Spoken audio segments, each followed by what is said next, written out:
Hi friends, कैसे हैं? कैसी चल रही है पढ़ाई करना, टाइम का यूज कर लेना, टाइम निकल जाएगा, बाद में बहुत दिक्कतें आएगी बच्चों। तो आज इस पार्ट में हम करने वाले हैं न्यूक्लियोफिलिक सब्स्टिट्यूशन रिएक्शन के कुछ एग्जाम्पल्स। नेक्स्ट पार्ट में कुछ एग्जाम्पल और लेंगे। अभी हम कुछ इंपॉर्टेंट एग्जाम्पल्स डिस्कस करने जा रहे हैं और आपको मिलने वाला है आज एक इंपॉर्टेंट टूल जिससे आप काफी सारे कन्वर्जन्स कर सकते हैं। और ऑर्गेनिक केमिस्ट्री में देखो, केमिस्ट्री में बच्चों को डर लगता है मेन ऑर्गेनिक से, और ऑर्गेनिक में डर लगता है कन्वर्जन से। मैं आपको पहले ही बताता हूँ, दिसंबर और जनवरी में आप मुझे यही कहने वाले हैं कि सर बहुत सारी रिएक्शंस हैं, कितनी सारी रिएक्शन करेंगे। नहीं, टाइप ऑफ रिएक्शन को कैच करना है। तो अभी हम समझ रहे हैं न्यूक्लियोफिलिक सब्स्टिट्यूशन रिएक्शन, समझ ली, SN1 SN2 समझ लिया। अब उसके ले रहे हैं एग्जाम्पल्स, और एग्जाम्पल्स में कुछ इंपॉर्टेंट चीज हम पिक करेंगे। चलो देखते हैं कौन कौन से एग्जाम्पल्स हैं। तो प्यारे स्टूडेंट्स, आज हम करने वाले हैं examples of NSR, nucleophilic substitution reaction के एग्जाम्पल्स करेंगे। नाभिक स्नेही प्रतिस्थापन अभिक्रिया के उदाहरण करेंगे। राइट, एग्जाम्पल्स पे आपको बहुत इंपॉर्टेंट रिएक्शंस वाली मैं बता रहा हूं जो आपके NCERT में है, जो कन्वर्जन में यूजफुल हैं। तो पहला फर्स्ट ले रहे हैं हम substitution by OH group. Very interesting. आपको बस ये रिएक्शन में पता होना चाहिए कि दिस इज आवर न्यूक्लियोफाइल। तो we are having KOH aqueous, यानी पोटेशियम हाइड्रोक्साइड का एक्वस सॉल्यूशन लेते हैं। तो आपको पता है बेस है तो वाटर में क्या देगा, OH माइनस, और OH minus is our nucleophile. और ये कहाँ अटैक करेगा? एल्काइल हैलाइड के कार्बन पर, क्योंकि वहां पर क्या है, पार्शियली पॉजिटिव चार्ज। यही सीखा था हमने न्यूक्लियोफिलिक सब्स्टिट्यूशन की डेफिनेशन में। देखना, अभी मैं SN1 SN2 कोई बात नहीं कर रहा हूं, सिंपल NSR रिएक्शन। तो OH आएगा by the way of SN1 और SN2, OH यहां पर ट्रांसफर होगा, क्या मिलेगा हमको? Alcohol plus KX। राइट, तो आपको होगा सर ये तो वही रिएक्शन हो गई उल्टी। कौन सी? अल्कोहल से हमने HX के साथ में रिएक्शन करा के क्या बनाया था? Alkyl halide. Method of preparation number 1। Right, तो उसको भी देखना जाकर इसके साथ में। यानी हम अल्कोहल से एल्काइल हैलाइड बना सकते हैं और एल्काइल हैलाइड से वापस अल्कोहल बना सकते हैं by nucleophilic substitution reaction. Example लें, ब्रोमोइथेन। क्या करा रिएक्शन में? क्या लिया? KOH aqueous. ध्यान रखना, एक्वस पे थोड़ा सा मैं जोर डाल रहा हूं क्योंकि एक रिएक्शन और है, एलिमिनेशन, आपने क्लास 11th में पढ़ी थी। KOH अगर अल्कोहलिक ले लिया तो इस कार्बन से तो ब्रोमीन हट जाएगा और इस कार्बन से हाइड्रोजन हट जाएगा, तो CH2 double bond CH2 ethene मिल जाएगी। तो एक्वस और अल्कोहलिक का ध्यान रखें, अगर एक्वस हो तो ही हम क्या करेंगे, KBr साइड में हो गए और CH3 CH2 OH। कौन सी रिएक्शन हुई? Nucleophilic substitution reaction. KOH के अलावा एक और काम आता है AgOH, सिल्वर हाइड्रोक्साइड, जो कि एक्चुअल में होता है moist silver oxide. Moist silver oxide में क्या है बच्चों? Ag2O, और मॉइस्ट है तो कौन? वाटर है। तो ये दोनों आपस में रिएक्ट करके हमको क्या देते हैं? Reagent AgOH। तो KOH के ही तरह AgOH की रिएक्शन होगी और अगेन बनेगा इथेनॉल, एंड बाय प्रोडक्ट क्या बन रहा है? AgPr। तो we can use both KOH and AgOH, और we can say moist silver oxide. This is our first example. तो ये हम जब अल्कोहल पढ़ेंगे तो वहां मेथड ऑफ प्रिपरेशन में आ जाएगा, method of preparation of alcohol. ठीक है बच्चों, उस पर और बात करेंगे इस पे। दूसरा example, second example very very important आ गया बच्चों, substitution by OR group. Last example हमने क्या किया था? Substitution by OH। H की जगह कौन आ गया? Alkyl group. तो this OR is known as alkoxy group. Right, चलो लेते हैं KOH की जगह हमने क्या लिया? NaOR, यानी NaOH भी ले सकते हैं, तो वो वाली पिछली वाली रिएक्शन हो जाएगी। और NaOR लिया, क्या बोलेंगे इसको? Sodium alkoxide. CH3 है तो सोडियम मिथॉक्साइड। तो यहां पर हम लोग पता है ये तो पॉजिटिव है, और एल्काइल हैलाइड में कार्बन पे क्या है? Partially positive. तो कौन जाएगा? न्यूक्लियोफाइल कौन है यहां पर? Alkoxide nucleophile. तो OR का अटैक होगा और क्या बनेगा? ROR dash. R डैश लेने का मतलब ये both are can be same और can be different, and byproduct क्या बन रहा है? NaX। प्रोडक्ट, मेन प्रोडक्ट क्या बन रहा है बच्चों? ईथर। ईथर, यानी हम एल्काइल हैलाइड से अल्कोहल भी बना सकते हैं और ईथर भी बना सकते हैं। And this synthesis is known as Williamson synthesis. बच्चों इसको बोलते हैं विलियमसन संश्लेषण। ईथर में हम इसको पढ़ेंगे, लेकिन क्योंकि हम एल्काइल हैलाइड में है तो मैं थोड़ी सी इस पे क्वेश्चन कैसे बनता है वो मैं आपको थोड़ा सा बताऊंगा। ईथर में और डिस्कस कर लेंगे। चलो एक एग्जांपल लेता हूं मैं, सिंपल CH3Cl। तो यहाँ पे क्या लिया, Na+OCH3, क्या हुआ, सोडियम मिथॉक्साइड। आप यहीं से देख लो, NaCl तो बाई प्रोडक्ट हो रहा है, एंड CH3OCH3 न्यूक्लियोफिलिक सब्स्टिट्यूशन हो रहा है, CH3OCH3, राइट। क्या बना बच्चों, नोमेनक्लेचर करें, मिथॉक्सी मीथेन, यानी ये जो ग्रुप है इसको हम क्या बोल रहे हैं, OCH3 को मिथॉक्सी मीथेन। जैसे क्लोरीन लगा हुआ है तो आप क्या बोल रहे हो, क्लोरोमीथेन। वैसे ही CH3 पे कौन लग गया, OCH3, तो क्या बोलेंगे, मिथॉक्सी मीथेन। और जो कॉमन नेम था ट्रैवल सिस्टम वो क्या था, di methyl ether. Very simple, right. चलो एक और एग्जांपल ले लें, हमको तो ये वाली ईथर बनानी है, मिथॉक्सी इथेन बनाना है, मिथॉक्सी इथेन बनाना है, राइट। तो हमको देखो एक R और एक R, यानी एक R तो हमको कहाँ रखना है, एल्काइल हैलाइड के साथ में, R समझ गए, राइट। और एक हमको OR कहाँ रखना है, Na+ के साथ में। तो हमने चूज कर लिया इजीली, तो CH3CH2 OCH3 बन गया और NaBr फिर बाई प्रोडक्ट बन गया। कुछ यहां पर आपको थोड़ा सा ध्यान रखना है, वो मैं नेक्स्ट क्लिप में बता रहा हूं। बहुत ध्यान से सुने, बहुत ध्यान से सुनना, क्वेश्चन बनता है बच्चों बोर्ड में।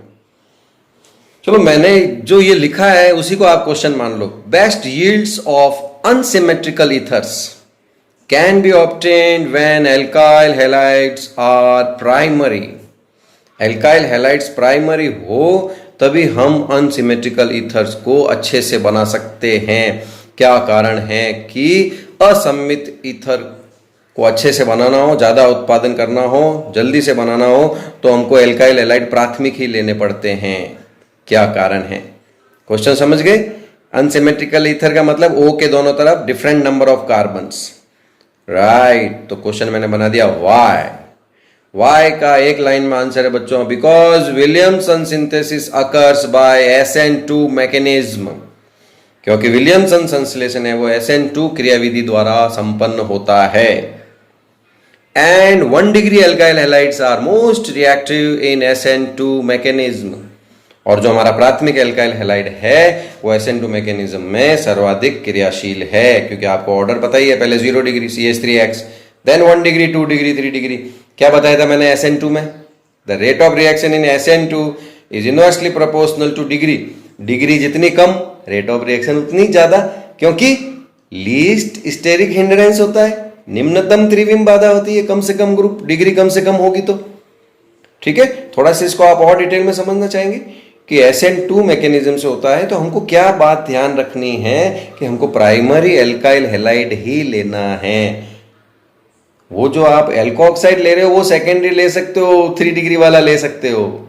देखते हैं भाई, हमने विलियमसन सिंथेसिस में हम क्या पढ़ रहे हैं, Na+OR-, एल्कोऑक्साइड हमारा न्यूक्लियोफाइल है, RX एल्काइल हैलाइड है। बहुत सिंपल रिएक्शन लगती है ये, OR आएगा और ROR बनेगा, NaX बाई प्रोडक्ट हो गया। अब आपको एग्जाम में क्वेश्चन आ गया, how can you obtain CH3CH2O and this is, इस तरफ जो एल्काइल ग्रुप है वो कौन है, tertiary butyl. It means we can say it is tertiary butyl ethyl ether. Common name दिया है मैंने, IUPAC नेम आप देंगे, इसका दे देंगे, हेल्प करूं, मुश्किल लग रहा है यार, नहीं मुश्किल लग रहा है बच्चों। मैं ये OCH2CH3 की जगह अगर क्लोरीन लगा दूं ना तो आप इजीली नोमेनक्लेचर कर दोगे। क्या करोगे, 2 chloro 2 methyl propane, longest chain. तो मैं क्या कह रहा हूं, ये भी तो एक सब्स्टिट्यूट ग्रुप है ना बच्चों, OCH2CH3, तो क्या बोलेंगे, इथॉक्सी। ये कौन है, मिथाइल, लॉन्गेस्ट चेन कितने कार्बन की हो रही है, 1 2 3। तो क्या हो जाएगा बच्चों, 2, क्या हो जाएगा, 2 ethoxy 2 methyl propane, IUPAC name. How can we obtain this 3 degree butyl ethyl ether. तो बच्चे के दिमाग में ये होता है, एक O के एक तरफ तो कौन है, इथाइल, O के एक तरफ कौन है, टर्शियरी ब्यूटाइल। अब अपनी मर्जी पड़े जैसे ले लेता है। तो ONA जो हमारा एल्कोऑक्साइड वाला बनाना है, सोडियम एल्कोऑक्साइड, तो एल्काइल ग्रुप क्या ले लिया उसने, टर्शियरी ब्यूटाइल। ले लिया, चलेगा। और उधर एल्काइल हैलाइड उसने मेरा कहना माना, क्योंकि ये SN2 से हो रहा है, तो एल्काइल हैलाइड को क्या लिया है, प्राइमरी एल्काइल हैलाइड, क्योंकि यहाँ पे दो है, देखो एक एल्काइल ग्रुप ये बनेगा, एल्काइल ग्रुप ये बनेगा। ये 3 डिग्री बन रहा है और ये 1 डिग्री बन रहा है, तो उसने एल्काइल हैलाइड क्या लिया है बच्चों, 1 डिग्री रखा है। तो इजीली क्या होगा, स्टेरिक हिंड्रेंस कम है, तो ये हमारा जो न्यूक्लियोफाइल है, कौन, ये टर्शरी ब्यूटाइल ऑक्साइड जो है, एल्कोऑक्साइड बोलते हैं ना, तो टर्शरी ब्यूटाइल ऑक्साइड जो है वो इजीली अप्रोच बना लेगा इस कार्बन तक, क्योंकि 2 ग्रुप छोटे लगे हुए हैं हाइड्रोजन, और हमको मिल जाएगा हमारा ऊपर वाला प्रोडक्ट जो हमको चाहिए। लेकिन अगर आपने गलती से मिस्टेक करी, हाँ घसो मत, गलती से मिस्टेक करी, आपको क्या क्या फर्क पड़ता है, AR है, एक ये आर है, तो यहां पर ले लिया आपने सोडियम इथॉक्साइड और एल्काइल हैलाइड को क्या बना दिया, 3 डिग्री एल्काइल हैलाइड। और 3 डिग्री एल्काइल हैलाइड बनने से क्या हो गया बच्चों, स्टेरिक हिंड्रेंस हो गया। अब हमारा जो ये न्यूक्लियोफाइल है ये अप्रोच नहीं कर पा रहा है इस कार्बन तक, तो ये वाला प्रोडक्ट नहीं बनेगा, कारण due to steric hindrance. Nucleophile ethoxide लेते ही गड़बड़ हो गई, न्यूक्लियोसाइड क्या लेना है, टर्शरी ब्यूटाइल ऑक्साइड। तो मेरी बात याद रखना, जब भी इसमें करें तो एल्काइल हैलाइड को लोअर डिग्री वाला रखना, और जो एल्कोऑक्साइड लो वो हायर डिग्री वाला रखना। मैं इतना ही कहना चाह रहा हूँ, जितनी डिग्री लोअर होगी उसकी मैकेनिज्म SN2 है तो उसकी रिएक्टिविटी भी फास्ट होगी, राइट। तो फिर हम अगर ये वाला ले लें तो सर प्रोडक्ट क्या बनेगा, उसके बारे में अगले क्लिप में बात कर लें, क्योंकि अगर ये वाला कॉम्बिनेशन लेंगे तो ये तो प्रोडक्ट बनेगा नहीं। चलो देखते हैं नेक्स्ट क्लिप में क्या होता है। अगर आपने ये वाला कॉम्बिनेशन ले लिया, क्या ले लिया, टर्शरी ब्यूटाइल ब्रोमाइड यानी एल्काइल हैलाइड तो 3 डिग्री रखा और सोडियम इथॉक्साइड को 1 डिग्री रखा, तो भैया यहां पर एलिमिनेशन जो रिएक्शन है वो कॉम्पीट्स कर जाएगी ओवर सब्स्टिट्यूशन रिएक्शन। कहने का मतलब है कि विलोपन अभिक्रिया प्रतिस्थापन अभिक्रिया को हरा देगी, जीत जाएगी, यानी विलोपन होगा, प्रतिस्थापन नहीं होगा। जो कि मैं नेक्स्ट जो केमिकल प्रॉपर्टीज लूंगा एल्काइल हैलाइड की, उसमें हम एलिमिनेशन की बात करेंगे। तो बच्चों यहां पर देखो एलिमिनेशन कैसे हो रहा है, Na तो किसको ले जाएगा, Br को, 11th में कर रखी है आपने, राइट। CH3 CH2O माइनस किसको ले जाएगा, कोई से भी एक हाइड्रोजन को, तीनों 1 डिग्री है, तो हमने ये वाला चूज करा, क्या हुआ, CH3 CH2OH, ethanol by product बना, NaBr बना। तो हाइड्रोजन जब गया है तो क्या आएगा, डबल बॉन्ड आएगा, क्या बन गई, एल्कीन बन गई। कहाँ हम ईथर बनाने जा रहे थे और क्या बन गई, 2 मिथाइल प्रोपीन। पता लग रहा है ना, 1 2 3, 2 पे मिथाइल प्रोपीन। तो इतनी सी गड़बड़ करते ही प्रोडक्ट चेंज हो जाएगा, और इसी बात का बोर्ड में फायदा उठाकर क्वेश्चन बनाए जाते हैं। एलिमिनेशन पे भी डिस्कस करेंगे इस टॉपिक पे वापस, और ईथर आएगा तो भी डिस्कस करेंगे, टेंशन मत लेना। थर्ड एग्जाम्पल भी मैंने बहुत बहुत इंपॉर्टेंट उठाया है, सब्स्टिट्यूशन बाय साइनाइड CN-। उसके लिए क्या रिएजेंट ले रहे हैं, पोटेशियम साइनाइड, यानी इसमें न्यूक्लियोफाइल कौन है बच्चों, साइनाइड। वही हमारा एल्काइल हैलाइड, वही पार्शियली पॉजिटिव, साइनाइड का क्या हुआ, इलेक्ट्रॉन ट्रांसफर हुआ, न्यूक्लियोफिलिक सब्स्टिट्यूशन हुआ, RCN बन गया। बाई प्रोडक्ट क्या बना, KX, राइट। एक एग्जांपल लेते हैं, bromomethane plus KCN, KBr by product, CH3CN main product. What is this, common name methyl cyanide. देखो पोटेशियम साइनाइड तो methyl cyanide common name, IUPAC name, 1 2 longest chain 2 carbon की, that's why ethane. And इसका suffix क्या है, nitrile, क्योंकि N से शुरू हो रहा है इसलिए इथेन का भी E पूरा आया है, इथेन नाइट्राइल। गौर करने की बात क्या है, सिंपल रिएक्शन है सर, इसमें आप क्या इंपॉर्टेंट कह रहे हो। हाँ भैया इंपॉर्टेंट है, अरे कहाँ सर, सिंपल ही है ना सर, KBr निकल जाएगा, CH3CN जुड़ जाएगा। आप ऐसे ही मजे लेते हो हमारे, अरे नहीं भैया इंपॉर्टेंट है, मान लो मेरी बात। कैसे, आपने एल्काइल हैलाइड लिया 1 कार्बन का और यहां पे मेन प्रोडक्ट बना इथेन नाइट्राइल या मिथाइल साइनाइड 2 कार्बन का। It means we can use this reaction to increase number of carbon. तो product has 1 more carbon than the alkyl halide। तो ये रिएक्शन 1 कार्बन इंक्रीज करने में आपके टूल है, बहुत इंपॉर्टेंट टूल है ये KCN। देखे, चलो देखते हैं। चलो एक एग्जांपल लेते हैं ब्रोमोमीथेन का ही। Bromomethane partially positive partially negative, K plus CN minus, right, positive negative, तो KBr गया और बन गया CH3CN। हाँ तो क्या हुआ सर, ये तो आपने पिछली पेज पे भी बताया था। अरे अब आगे बता रहा हूं, उसको सुनो। कौन बना, इथेन नाइट्राइल बना या मिथाइल साइनाइड बना? इसको यहां लाओ। इस इथेन नाइट्राइल से हम क्या क्या बना सकते हैं, दैट इज इंपॉर्टेंट। और ये टूल अगर आपने याद रख लिया तो आपको कन्वर्जन के काफी क्वेश्चन बहुत इजी लगेंगे। फॉर एग्जाम्पल अगर मैं इस CH3CN का पार्शियल हाइड्रोलाइसिस कर दूं, ध्यान से समझना, पार्शियल हाइड्रोलाइसिस का मतलब हो गया वाटर टूट कर पूरा ऐड होगा इसके अंदर, यानी 2 हाइड्रोजन और 1 ऑक्सीजन पूरे इसके अंदर ऐड होंगे। और एसिडिक मीडियम में करा रहे हैं हम पार्शियल हाइड्रोलाइसिस, बेसिक मीडियम में भी करा सकते हैं but we are having acidic medium. Okay, अब कौन है, तो 2 हाइड्रोजन 1 ऑक्सीजन, तो भैया 2 हाइड्रोजन तो दे देते हैं नाइट्रोजन को, क्या हो गया NH2, और ऑक्सीजन डबल बॉन्ड से किससे जुड़ जाएगा, कार्बन से।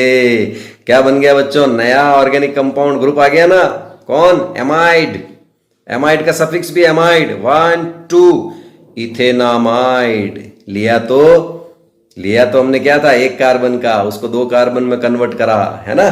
चलो अब लेते हैं इसी CH3CN का अगर मैं कंप्लीट हाइड्रोलाइसिस कर दूं, तो कंप्लीट हाइड्रोलाइसिस को आप समझना, एक बार मैं आपको यहां से यूं ले जाके फिर यूं लाऊंगा। तो +2 H2O लिया है तो 1 H2O तो आता है ना आपको, अभी सीखा हमने। क्या हुआ, 2 हाइड्रोजन तो यहां चले गए फर्स्ट स्टेप में और 1 ऑक्सीजन यहां हो गई। तो कंप्लीट हाइड्रोलाइसिस में भी फर्स्ट स्टेप किसका आएगा, इथेनामाइड का। बट अगेन वाटर, अगेन अगर वाटर मॉलिक्यूल आए, कौन आ रहा है वापस, H प्लस H2O। तो अब यहां पर मैं H2O को आपको समझाने के लिए HOH ले लेता हूं। तो गौर से देखें, NH2 और H तो मिलकर क्या बना रहा है, अमोनिया, और OH लग जाएगा NH2 की जगह, तो क्या मिल गया हमको, इथेनोइक एसिड। तो अगर आपको कंप्लीट हाइड्रोलाइसिस समझना है तो आपको फर्स्ट स्टेप तो ध्यान रखना पड़ेगा कि एक H2O से तो क्या बनेगा, इस पर O और इस पर 2 हाइड्रोजन, एमाइड आ गया। फिर एक और HOH लिया तो H और NH2 NH3 चला जाएगा और OH अटैच हो जाएगा। और you can write direct complete hydrolysis in this manner, +2 H2O H plus complete hydrolysis और माइनस क्या बता दिया, NH3 इथेनोइक एसिड। एक आता है मेंडियस रिडक्शन। मेंडियस रिडक्शन करा सकते हैं हम इसका, लेकिन मैं जो रिड्यूसिंग एजेंट ले रहा हूं वो सोडियम इन इथेनॉल ले रहा हूं। जो लैब में मेरे साथ रहते हैं उन बच्चों को पता है कि मैंने बहुत बार इथाइल अल्कोहल में सोडियम मेटल का पीस डाला था, टेस्ट ट्यूब के मुंह पर आग लगाई थी, क्योंकि हाइड्रोजन गैस निकलती है और बाय एडिशन ऑफ हाइड्रोजन क्या होता है, रिडक्शन। तो अगर ये कॉम्बिनेशन लेते हैं हम Na और इथेनॉल का, तो this is known as Mendius reduction. Otherwise you can take also reducing agent, you can take lithium aluminum hydride or you can take hydrogen gas in presence of Raney nickel, जो आपने 10th में पढ़ा। तो ये भी reducing agents काम में आ सकते हैं। But if we take sodium metal in ethanol, then this reduction is known as Mendius reduction। तो ये भी ले सकते हैं हम, क्योंकि ये भी 4 हाइड्रोजन देगा, ये भी 4 हाइड्रोजन दे देगा। अब 4 हाइड्रोजन का मैं आपको किस्सा बताता हूं। तो ये क्या है, +4H हम रिडक्शन करा रहे हैं। तो हमको क्या करना है, यहां पर देखो 2 हाइड्रोजन इस कार्बन को और 2 हाइड्रोजन इस कार्बन को, आ जाओ CH2NH2। कौन सा कंपाउंड आ गया, अमीन। नेम क्या हुआ, इथेनामाइन। और ये प्रीफिक्स में भी यूज होता है, अमीनो इथेन या ethanamine, both IUPAC names are correct, right. और जो कॉमन नेम था वो था इथाइल अमीन। क्या यार सर आप कंफ्यूज कर रहे हो यार, अरे हाँ भाई कॉमन नेम तो ऐसे ही चलता है ना, इथाइल अमीन। नंबर 1 कॉमन को हटाओ। नंबर 2 अमीन ग्रुप ने एक थोड़ा सा VIP मामला ले रखा है कि मैं अकेला हूं तो भी मेरा प्रीफिक्स भी यूज हो सकता है, मेरा सफिक्स भी यूज हो सकता है। प्रीफिक्स यूज करके क्या बनाओगे, क्लोरोइथेन की तरह अमीनो इथेन, और सफिक्स यूज करो तो इथेनामाइन, राइट। ओके, देखो एक क्वेश्चन बनाया मैंने आपका, convert ethane into propanoic acid. दिमाग खराब है एग्जाम में, इथेन तो कौन होता है, CH3 बना के बैठ गए पेपर पर। प्रोपेनोइक एसिड में तो CH3C double bond OH, double tension. क्या साला एक तो इसमें 2 कार्बन और इसमें आ रहे हैं 3 कार्बन। साला दूसरा टेंशन क्या, OH कहां से लाऊं और O कहां से लाऊं। फिर बच्चे बहुत से टिप्पे मारते हैं, इथेन लिख के एरो बनाकर अंडसंड लिखते हैं, एरो के ऊपर नंबर मिलता क्या है, ठेंगा। तो अगर ठेंगा नहीं लेना है, अच्छा नंबर लेना है, तो आपके हाथ में ये कन्वर्जन आपको आता है, क्योंकि मैंने आपको मेथड्स ऑफ प्रिपरेशन बता चुका हूं। इथेन से हम एल्काइल हैलाइड बना सकते हैं, और एल्काइल हैलाइड बन जाएगा तो एक कार्बन इंक्रीज करने के लिए कौन है हमारे पास टूल, KCN। तो देखते हैं KCN का कमाल इस क्वेश्चन में। तो क्या है बच्चों अपना क्वेश्चन, इथेन से प्रोपेनोइक एसिड बनाना है सर, बना लेंगे ना, टूल आपके हाथ में है, method of preparation of alkyl halide करा हुआ है। हाइड्रोकार्बन में एल्केन से कैसे बनाते हैं, सब्स्टिट्यूशन। क्या हुआ, Br2 लिया तो HBr माइनस हो गया HNu की प्रेजेंस में, तो कौन बन गया, ब्रोमो इथेन। अभी तक तो 2 कार्बन ही है, very good. Number of carbon increase करने के लिए we are using tool KCN, potassium cyanide. KBr क्या हो गया, बाय प्रोडक्ट, और साइनाइड जुड़ते ही कौन हुआ, ये न्यूक्लियोफिलिक सब्स्टिट्यूशन रिएक्शन। क्या बना, 1 2 3 प्रोपेन नाइट्राइल। एक कार्बन बढ़ाने का टेंशन तो खत्म। प्रोपेन नाइट्राइल से आप अगर रिडक्शन कराओगे मेंडियस वाला या कोई सा भी, तो कौन बन जाएगा, प्रोपेनामीन बन जाएगा। पार्शियल हाइड्रोलाइसिस कराओगे तो प्रोपेनामाइड बन जाएगा, और कंप्लीट हाइड्रोलाइसिस कराओगे तो -NH3 होगा, अभी समझाया था। तो क्या लग जाएगा, C डबल बॉन्ड O, और N की जगह क्या लग जाएगा, OH, राइट। तो इस तरह से हम इस टूल को एग्जाम में यूज कर सकते हैं। रिएक्शन समझने के बाद में अगर उसका यूज नहीं समझा तो एग्जाम में आपके कोई भी रिएक्शन काम आने वाली नहीं है, कितनी भी रट के जाना। डरा नहीं रहा हूं, समझा रहा हूं। चलो आप मेरी बात अगर समझ गए हैं तो मैंने आपको 3 क्वेश्चन दे रहा हूं। मैं आपको कन्वर्ट करना है मीथेनॉल को इथेनामाइन में, कन्वर्ट करना है इथीन को प्रोपेनामाइड में, कन्वर्ट करना है प्रोपीन को ब्यूटेनोइक एसिड में। और solution you can send me on this number 8769086880, my WhatsApp number. Hint इतना ही दे सकता हूं कि हम इन सब से एल्काइल हैलाइड बना सकते हैं। एल्कोहल से भी आता है, इथीन से भी आता है, ये भी आपके क्या है, एल्कीन ही है। तो एल्काइल हैलाइड बन जाएगा तो हम कार्बन भी इंक्रीज कर सकते हैं। हिंट मैंने दे दिया है। एक और एग्जांपल ले लेते हैं, substitution by isocyanide NC। CN तो क्या होता है, साइनाइड, ये क्या है, आइसोसाइनाइड। तो वहां पे KCN काम में लिया था, यहां हम AgCN काम में लेंगे। वही हमारा alkyl halide partially positive, nitrogen यहां पर 2 इलेक्ट्रॉन डोनेट करेगा, N से यहां पर लिंकेज होगा, क्या बन जाएगा, RNC, alkyl isocyanide. AgCN CH3Cl लिया तो क्या बना, CH3NC, मिथाइल आइसोसाइनाइड। यही रहेगा इसका IUPAC नेम भी, राइट। एक और कॉमन नेम में भी और एक और चलता है, मिथाइल कार्बाइल अमीन। ये तो देखो CH3NH2 कर दूंगा तो क्या अमीन हो जाएगा, पर हाइड्रोजन की जगह क्या लगा हुआ है, कार्बन, तो कार्बिल अमीन बोलते हैं इसको, राइट। दोनों ही कॉमन नेम है, दोनों IUPAC नेम नहीं है, IUPAC नेम नहीं है इसका आइसोसाइनाइड का कोई भी। क्वेश्चन ये नहीं है, क्वेश्चन अब आपके दिमाग में आ रहा है, मुझे पता है कि सर KCN लिया था तब तो साइनाइड बना था। देखो मैंने नीचे लिख दिया आपके दिमाग का क्वेश्चन कि आपने ब्रोमो इथेन में KCN लिया था जब तो CH3CH2CN बना, C से लिंक आया। AgCN में ऐसा क्या खास बात है जो सर नाइट्रोजन का लिंक बना कार्बन से, राइट। आइसोसाइनाइड क्यों बना, वाई। तो आपके दिमाग में क्वेश्चन आता है, वो बोर्ड में भी आ सकता है। ये दे दिया, ये दे दिया, ये दे दिया, आगे इतना ही लिखना है बोर्ड में, वाई, एक्सप्लेन, क्यों हुआ ऐसा। हम तो सिर्फ रिएक्शन याद करके गए थे, इससे ये बनता है, इससे ये बनता है, ये ऐसा वाई ऐसा क्यों होता है, ये तो हमने सोचा ही नहीं। अब जो रिएक्शन याद करके गए वो तो क्वेश्चन पेपर में आ गई, दत्त तेरी। तो अब उसको करो एक्सप्लेन। तो करते हैं, चलो करते हैं। बहुत इजी एक्सप्लेनेशन है, और मैं आपको पूरा एक्सप्लेनेशन लैंग्वेज से ही तभी आपको याद करा दूंगा अगर आप मुझे ध्यान से सुनेंगे और फास्ट फॉरवर्ड नहीं करेंगे, राइट। डबल क्लिक करते हैं, आपको पता आगे भाग जाता है 10 सेकंड की। बहुत सिर खा रहे हैं यार सिद्धार्थ सर आज। पर हमको ये देखना है बच्चों, हमारा जो साइनाइड ग्रुप है वो एम्बिडेंट न्यूक्लियोफाइल है। अब ये क्या बला लेके आ गए सर, एम्बिडेंट न्यूक्लियोफाइल। अरे बला नहीं है भैया, एम्बिडेंट उसको बोलते हैं जिस पर अटैकिंग साइड दो होती है पर अटैक एक ही साइड से करता है। अटैकिंग साइड्स कितनी होती है? 2, पर एट ए टाइम एक ही साइड का यूज करता है। कैसे सर? समझ में नहीं आया सर। चलो समझते हैं। तो उसके लिए इसका स्ट्रक्चर आपको समझना पड़ेगा। इलेक्ट्रॉनिक डॉट स्ट्रक्चर याद है? तो C ट्रिपल बॉन्ड N बनता है।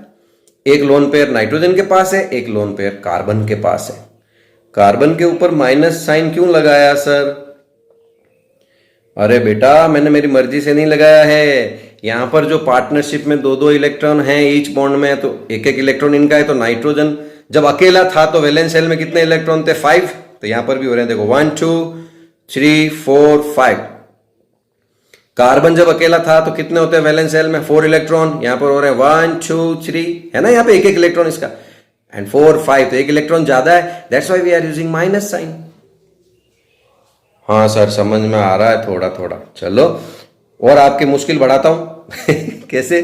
कि इसका रेजोनेंस स्ट्रक्चर भी है। नाइट्रोजन कह रहा है तू अकेले अकेले माइनस नहीं रख सकता, तो कार्बन के ले जा भाई माइनस। तो क्या करना पड़ेगा? ये 2 इलेक्ट्रॉन नाइट्रोजन पे ट्रांसफर होंगे। आ गया लोन पेयर पर, माइनस साइन भी साथ साथ में आ गया। क्यों भैया? कार्बन के तो 4 हो गए, 4 हो गए। 1 2 3 4। नाइट्रोजन के 1 2 3 4 5 6, एक इलेक्ट्रॉन ज्यादा हो रहा है नाइट्रोजन के। तो ये कंटिन्यू ये वाला स्ट्रक्चर चलता रहता है। तो हम बनाते हैं रेजो हाइब्रिड। ये ट्रिपल बॉन्ड नहीं बनाया मैंने, हो रेजोनेंस हाइब्रिड बना रहा हूं। क्या बनाया है भैया? कि ये जो 2 इलेक्ट्रॉन हैं या तो कार्बन नाइट्रोजन के बीच में रहेंगे या नाइट्रोजन पे रहेंगे। तो इसके कारण से कभी कार्बन पे माइनस रहेगा, कभी नाइट्रोजन पे। तो मैंने दोनों पे पार्शियल नेगेटिव लगा दिया। और जो इलेक्ट्रॉन अनस्टेबल है ना, उनको डॉट डॉट से शो कर दिया। इनका एक एक पेयर अपने पास पड़ा ही है। This is known as hybrid structure, resonance hybrid structure of cyanide. तो यहां पर कार्बन से भी अटैक कर सकता है, नाइट्रोजन से भी अटैक कर सकता है। That's why it is known as ambident nucleophile, और एम्बिडेंट लिगेंड्स भी बोल सकते हैं, जो हम कोऑर्डिनेट कंपाउंड में इसको और डिस्कस करेंगे। तो बट खास बात यह है, it can attack through carbon as well as nitrogen. ये कार्बन के साथ साथ नाइट्रोजन से भी अटैक कर सकता है। देखें भैया, तो जब ये साइनाइड बनेगा तो ऐसा होगा ना। तो क्या होता है, हमारा जो ये पोटेशियम साइनाइड है ये प्रीडोमिनेंटली आयोनिक कंपाउंड है, राइट? चलो आप मान लो ये आयोनिक कंपाउंड है। आयोनिक कंपाउंड सॉल्यूशन में जाते क्या देगा? K+ आयन देगा एंड साइनाइड आयन देगा। साइनाइड आयन देते मैं ये वाला स्ट्रक्चर बना रहा हूं, अभी आपको जल्दी समझ में आया इसलिए, राइट? ये साइनाइड आयन है। अब कार्बन से भी अटैक करने के लिए रेडी है, नाइट्रोजन से भी अटैक करने के लिए रेडी है। बट प्रॉब्लम ये आ रही है कि carbon carbon bond is stronger than carbon nitrogen bond. अगर ये नाइट्रोजन से अटैक करेगा तो नाइट्रोजन कार्बन बॉन्ड बनेगा, कार्बन से अटैक करेगा तो कार्बन कार्बन बॉन्ड बनेगा, ये एल्काइल ग्रुप का कार्बन से, है ना? तो ज्यादा स्टेबिलिटी की तरफ जाने के लिए, because CC bond is stronger than CN bond, carbon carbon bond strong होता है। क्या होता है? शक्तिशाली होता है। किससे? यानी ये CN बॉन्ड दुर्बल होता है। थोड़ा हिंदी मैनेज करना आप, है ना? तो हमारे ये C से बॉन्ड बन जाएगा। ध्यान से देखना, ये 2 इलेक्ट्रॉन जो है ये यहां पर डोनेट करेगा तो R और C के बीच में कोवेलेंट बॉन्ड आ गया, इसका माइनस का साइन भी हट गया। ट्रिपल बॉन्ड में कोई चेंज नहीं, नाइट्रोजन के लोन पेयर में कोई चेंज नहीं आया। It is known as alkyl cyanide, जो आपके मैं पीछे बता चुका हूं, क्योंकि KCN तो क्या है आपका मेन टूल था ना। क्वेश्चन क्या कर रहे थे समझते रहे हो, भूलते नहीं गए। KCN से ये क्यों बना और AgCN से आइसोसाइनाइड क्यों बना, उसके बारे में बता रहा हूं, ठीक है? तो प्यारे बच्चों, KCN क्या था? हमारा ionic compound, but AgCN is covalent compound. Covalent compound है तो आपको बताते हुए मुझे खुशी हो रही है या दुख हो रहा पता नहीं, पर कोवेलेंट कंपाउंड इसलिए आपका साइनाइड आयन तो नहीं बनेगा। साइनाइड आयन नहीं बनेगा तो एम्बिडेंट लिगेंड नहीं बनेगा, यानी KCN वाला मामला तो यहां हो नहीं सकता। तो चलो इसका स्ट्रक्चर की बात करते हैं। कार्बन और Ag के बीच में कोवेलेंट बॉन्ड बन गया। तो यहां पर कौन है? केवल नाइट्रोजन ही फ्री है लोन पेयर डोनेट करने के लिए, यानी इसमें अटैक कौन करेगा? Nitrogen. Not carbon is not free for attack, क्योंकि वो तो कोवेलेंट बॉन्ड बना रहा है, कोई लोन पेयर भी नहीं है। नाइट्रोजन अटैक करेगा R पे, क्या इससे जुड़ेगा? RN triple bond C। ये क्या लगा है सर? ये 2 लगाए, माइनस लगाया, प्लस लगाया। समझाता हूं भाई। ये तो 2 इलेक्ट्रॉन से अपना बॉन्ड बना लिया, ट्रिपल बॉन्ड वैसा का वैसा। कार्बन अपने इससे दोनों इलेक्ट्रॉन लेकर आ जाता है, Ag+ अलग कर देगा, तभी तो X- से जुड़ेगा। यानी ये क्या करेगा, ये 2 इलेक्ट्रॉन इधर डोनेट करेगा तो ये अपने दोनों इलेक्ट्रॉन ले लेगा, मुझे दे दे, तो यहां से क्या रिलीज होगा, Ag+, राइट। और ये अपने 2 इलेक्ट्रॉन लेकर ये रहा। अब इसके 2 इलेक्ट्रॉन होने के कारण 1 2 3 4 5 माइनस साइन आ रहा है। नाइट्रोजन पे प्लस क्यों आ रहा है सर? अरे भैया 1 2 3 4, बेचारा अकेला था तो वैलेंस शेल में कितने थे, 5। यहाँ पर इस बॉन्ड में इसका 1 है, यहाँ पर 1 1 1 1 है, तो 4 ही 1 इलेक्ट्रॉन की कमी हो रही है, तो प्लस शो करेंगे, राइट। प्लस माइनस आ गया तो आप चाहें तो चार्ज नहीं लगाएं तो भी चलता है, क्योंकि दोनों न्यूट्रल कर देते हैं एक दूसरे को और Agx बन जाता है। तो आई होप आपको आंसर समझ में आया होगा। तो लैंग्वेज क्या है बच्चों, कैसे बोलेंगे? KCN is predominantly ionic compound, that's why it produces cyanide ion, and cyanide ion is ambident ligand. It can attack from carbon as well as nitrogen. As carbon-carbon bond is stronger than carbon-nitrogen bond, that's why it's prefer to attack from carbon. वहां पे बनता है cyanide. But AgCN is covalent compound, carbon is not free, that's why carbon is not free for attack. The attack occurs through nitrogen, और इसीलिए क्या बनता है यहाँ पर, आइसोसाइनाइड। ये आपकी लैंग्वेज होगी, और साथ साथ में शो कर दो तो सोने पे सुहागा, पूरे में से पूरे नंबर मिल जाएंगे। ओके, तो देखा बच्चों हमने किस तरह से हमने एग्जाम्पल समझे हैं। यानी हम समझ गए एल्काइल हैलाइड से हम अल्कोहल बना सकते हैं, एल्काइल हैलाइड से हम थायो अल्कोहल भी बना सकते हैं, O की जगह S ले लो आप उसी रिएक्शन में। एल्काइल हैलाइड से हम साइनाइड बना सकते हैं, एल्काइल हैलाइड से हम साइनाइड बना दिया तो आगे कार्बोक्सिलिक एसिड, एमीन्स, है ना, और अमाइड भी बना सकते हैं। एल्काइल हैलाइड से हम आइसोसाइनाइड भी बना सकते हैं, और भी आप देखना एग्जांपल्स बच्चों, एस्टर भी बना सकते हैं। कितना इंपॉर्टेंट रिएजेंट है ये एल्काइल हैलाइड। कुछ एग्जांपल्स और नेक्स्ट पार्ट में डिस्कस करूंगा, तो प्लीज देखते रहें, लाइक करते रहें, शेयर करते रहें, सब्सक्राइब कर लिया है तो और करवाएं बच्चों, और प्लीज कमेंट करते रहें वीडियो देखने के बाद में। आपके कमेंट, आपके अप्रिसिएशन से हमें और जोश आता है और ज्यादा अच्छे वीडियो बनाएं आपके लिए। तो हमको, आपके पेरेंट्स को भी आपसे एप्रिसिएशन की उम्मीद रहती है। कमेंट करें, उसमें डाउट पूछें, डिस्कस करें, व्हाट्सएप नंबर पे डाउट पूछें। कुछ स्टूडेंट पूछते भी हैं, आई अप्रिशिएट दैम, लेकिन इस टाइम को यूज कर लेना, अदरवाइज बहुत दिक्कत आने वाली है बच्चों। एग्जाम वैसे ही होगा जैसे हर साल होता है, कोर्स थोड़ा बहुत कट हुआ है, पढ़ना तो है ही ना अपने को। तो देखते रहें और बने रहें इस चैनल पर, chemistry with Siddharth sir. Thank you very much, have a nice day, जय हिंद।